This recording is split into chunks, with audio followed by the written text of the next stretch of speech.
boji o záchranu a samozrejme, že bude aj nové. Vedeli sme, že tento zápas bude veľmi ťažký. Myslím si, že terén trošku bol krivý na to. Určite by tento zápas bol lepší. Ja si myslím, že to bol dobrý zápas z jednej strany na druhú. Dobré derby východňarské, takže ja si myslím, že divákom sa tento zápas páčil. Padli pekné góly. Možno, že keď sme vyhrávali 2-1, to už sme mali dokončiť tento zápas do víťazného konca. Ale ja som spokojný. Poprad je dobré mužstvo, skúsené, kvalitné, takže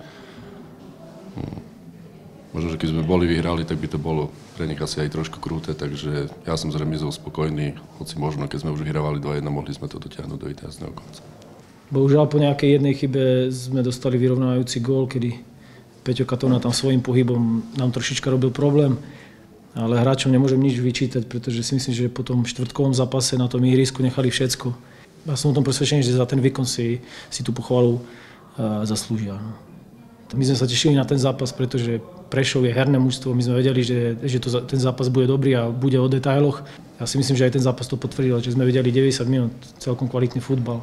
Bohužiaľ tá remíza nám zatiaľ nič nerieši, ale hovorím, budeme tvrdo ďalej robiť a budeme sa chcieť zlepšovať.